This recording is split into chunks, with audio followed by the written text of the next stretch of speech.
दोस्तों, चैनल पर आपका फिर एक बार स्वागत है। दोस्तों, हमारे हिंदी सिनेमा जगत में धर्मेंद्र का नाम बड़े आदर सम्मान के साथ लिया जाता है। अब वो तो खैर वो बुजुर्ग हो गए हैं। ही मैन की छवि उनकी रही है। एक्शन फिल्मों में अच्छा अभिनय किया। फिल्में तो उन्होंने सभी तरह की कॉमेडी की और सामाजिक फिल्में की, लड़ाई मारधाड़ वाली फिल्में भी की। उनमें शोले तो एक मील का पत्थर साबित है ही है। धर्मेंद्र जी की एक फिल्म और थी, इज्जत। शायद आप में से बहुत से लोगों ने देखी हो। उसमें बलराज साहनी उनके पिता होते हैं और वो एक अवैध संतान होते हैं एक तरीके से बलराज साहनी की। तो उस फिल्म का एक गाना था जो धर्मेंद्र ने उनके वहीं गाया था, अपने पिता के घर पर ही। गाना ये था, क्या मिलिए ऐसे लोगों से जिनकी फितरत छुपी रहे, नकली चेहरा सामने आए, असली सूरत छिपी रहे। दोस्तों, अब धर्म जी ने वो उस समय गाना गाया, लेकिन क्या पता था कि उन्हीं के खानदान में एक ऐसा व्यक्ति जन्म ले लेगा जो दो चेहरे लेके जिएगा, जिसका असली चेहरा कुछ और नकली चेहरा कुछ और वो कोई और नहीं है, उन्हीं का एक बड़ा बेटा सन्नी देओल है। वैसे तो उनके दो बेटे हैं, दोनों बेटों से वो बराबर मोहब्बत भी करते हैं, लेकिन सन्नी देओल की जो कारगुजारी रही है, क्रियाकलाप रहे हैं, कुछ ऐसे रहे हैं कि उससे धर्मेंद्र जी का जो मान सम्मान फिल्मी दुनिया में है, फिल्मी दुनिया के लोग करते हैं, बाहर के लोग करते हैं। अब सन्नी देओल की ये कहानियां सुनकर, ये क्रियाकलाप सुनकर कहीं ना कहीं कुछ ये धब्बा तो लगता है, कभी किसका लड़का क्या उनका लड़का। अब सन्नी देओल पता नहीं ये जानबूझकर कर रहे हैं या किसी मजबूरी बस कर रहे हैं, मजबूरी क्या कह सकते हैं, लेकिन अगर उनकी बेईमानी की नियत है ही तो जानबूझ के कर रहे हैं। सत्य, फिल्म जगत में एक और नाम है सुनील दर्शन, निर्माता निर्देशक। उन्होंने सन्नी देओल के साथ लुटेरे, अजय, इंतकाम कई फिल्में बनाई और फिल्म हिट भी रही। उन्हीं का ही एक वाक्य है सन्नी देओल के साथ। सन्नी देओल अपनी एक डिस्ट्रीब्यूटरशिप कंपनी खोलने वाले थे और सन्नी देओल ने सुनील दर्शन, जो उनके एक दोस्त भी रहे हैं और छोटे भाई की तरह सन्नी देओल उनको मानते थे, और सुनील दर्शन भी बड़े भाई की तरह सन्नी देओल को मान सम्मान देते थे, और धर्मेंद्र जी की वजह से तो और भी मान सम्मान दिया जाता था। सुनील दर्शन से उनकी एक फिल्म के डिस्ट्रीब्यूटरशिप के राइट खरीदे। उस समय जो पैसे की बात हुई थी वो 1 करोड़ लगभग 77 लाख रुपए की हुई थी, और वो पैसा देना सन्नी देओल को था, लेकिन सन्नी देओल ने वो पैसा नहीं दिया। आजकल करते रहे। फिर वो सुनील दर्शन ने फिल्म के कॉपीराइट उनको दे दिए और प्रिंट दे दिए। फिल्म वितरित भी हो गई, चली भी सिनेमा घरों में, पैसा भी हुआ, कलेक्शन हुआ, लेकिन सन्नी देओल ने पैसे देने का नाम नहीं लिया। धीरे धीरे करके 15 साल गुजर गए। अब जब भी सुनील दर्शन पैसा मांगे, सन्नी देओल कोई ना कोई बहाना बना ले। मजबूर होकर सुनील दर्शन, इंडियन मोशन पिक्चर एसोसिएशन है मुंबई में, फिल्म निर्माताओं की एसोसिएशन है, उसमें उन्होंने अपना एक ये शिकायत दर्ज कराई सन्नी देओल के खिलाफ। सन्नी देओल ने अपना भी पक्ष रखा, लेकिन एसोसिएशन ने वो पक्ष नहीं माना और सन्नी देओल को दोषी माना। सन्नी देओल उठा के कोर्ट चले गए सुनील दर्शन के खिलाफ।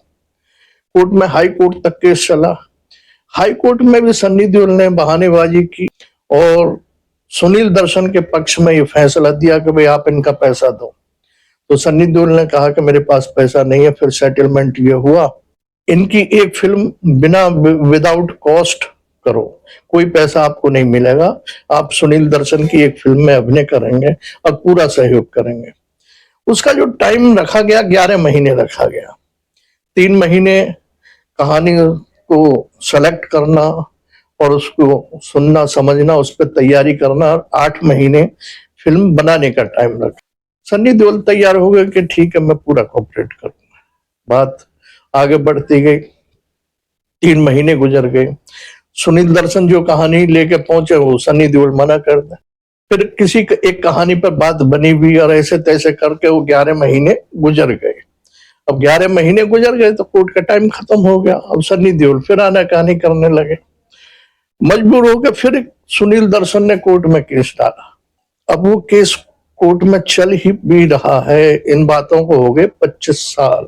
सन्नी देओल की फिल्मों में जो छवि है, समाज में जो छवि है, उस छवि को देखकर, उनके भोले भाले चेहरे को देखकर क्या कोई ऐसा उम्मीद कर सकता है कि ये सन्नी देओल अपने दोस्त सुनील दर्शन के साथ ऐसा कर सकता है? सुनील दर्शन ही नहीं है, एक और बंबई के निर्माता निर्देशक हुए सौरभ गुप्ता। हुए क्या, उनका अपना रियल एस्टेट का व्यवसाय है, पैसा कमाया। उन्होंने भी सोचा कि एंटरटेनमेंट में हम भी हाथ आजमाएं। उन्होंने सन्नी देओल से बात की, बोले ठीक है मैं तुम्हारी फिल्म करूंगा और तुम आ जाओ, बात करते हैं। सौरभ गुप्ता अपनी टीम के साथ बंबई पहुंच गए, बातचीत हुई, सन्नी देओल को साइन कर लिया। सौरभ गुप्ता ने बंबई में बड़ा अच्छा आलीशान ऑफिस खोला, स्टाफ रखा और सन्नी देओल को 1 करोड़ रुपए साइनिंग अमाउंट भी दे दिया। सन्नी देओल ने 1 करोड़ रुपए और ले लिया सौरभ गुप्ता से कि मेरे बेटे की शादी है, इसको आगे एडजस्ट कर लेंगे। सौरभ गुप्ता ने 1 करोड़ रुपया भी दे दिया, 2 करोड़ रुपए हो गए। अब वो तैयारियों में टाइम देते रहे, खींचते रहे, 2 साल गुजर गए। अब जो कहानी पे बात थी, सन्नी देओल बोले अब ये कहानी पुरानी हो चुकी है, दूसरी कहानी सेलेक्ट। अब वो ने दूसरी कहानी ढूंढी सौरभ गुप्ता ने। वो समय भी सन्नी देओल से बात हुई, बोले ये कहानी में दम नहीं है, ये है इसका निर्माता निर्देशक, इसका जो निर्देशक है वो पसंद नहीं है, नया है वह है। अब सन्नी देओल ने अपने कुछ आदमियों को सौरभ गुप्ता से मिलवाया कि ये निर्देशित करेंगे, ये करेंगे, और इस तरह उन लोगों को 7 करोड़ रुपया सन्नी देओल ने सौरभ गुप्ता से दिलवा दिया। अब तक वो सौरभ गुप्ता का 25 करोड़ रुपया खर्च हो चुका है और वो सुसाइड के कगार पर पहुंच चुका है। उन्होंने भी कहा है कि भाई हम अब कोर्ट केस में जा रहे हैं और दूसरा जो इंडियन मोशन पिक्चर एसोसिएशन है उसमें अर्जी देंगे कि सन्नी देओल को फिल्म उद्योग में कोई फिल्म करने नहीं दे जाए, इन पे बैन लगाया जाए जब तक कि ये फाइनेंशियल इशू हैं, जो जिन लोगों का पैसा लिया है उनका पैसा लौटा या फिल्मों में काम करे। क्या कोई सोच सकता है कि धर्मेंद्र के बड़े पुत्र, उनके घर के चश्म चिराग सन्नी देओल के अंदर एक ऐसा भी धोखे देने वाला व्यक्तित्व छिपा हुआ है? और ये दो नहीं, ये दो तो लाइट में आए, इन्होंने बाकायदा प्रेस कॉन्फ्रेंस भी की है। सुनील दर्शन तो 25 साल से परेशान है।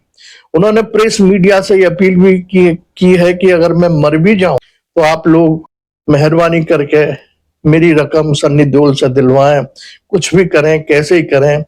25 साल पहले की रकम आज कम से कम 100 करोड़ तो होनी ही चाहिए थी। उन्होंने उदाहरण भी दिया कि आज से 25 साल पहले धर्मेंद्र जी ने लोखंडवाला में 2 करोड़ रुपए का फार्म हाउस खरीदा था और आज उसकी कीमत मार्केट में 250 से 300 करोड़ रुपए के करीब है। अब आप अंदाजा लगा सकते हैं कि मेरी रकम भी कहां पहुंचती होगी। दोस्तों, ये फिल्मी दुनिया है, यहाँ आदमी दिखता कुछ है, होता कुछ है, बाहर कुछ है, अंदर कुछ है। लेकिन कुछ ही लोग होते हैं जो एक सा होते हैं। जैसे धर्मेंद्र जी कहते हैं कि मैं जैसा अंदर हूं वैसा ही बाहर हूं, लेकिन अब उनके बेटों में क्या पता कि एक बेटा ऐसा निकल आएगा जो उनकी इज्जत पे बट्टा लगाएगा, उनकी इज्जत पे धब्बा लगाएगा। हो सकता है धर्म जी को ये बात पता हो, या ये भी हो सकता है कि ना पता हो, लेकिन मैटर इतना है, करोड़ों रुपए की बात है। 2 प्रोड्यूसर तो ये सामने आ ही चुके हैं, और भी होंगे जिन्हें धमका कर और डरा कर चुप बैठा दिया गया।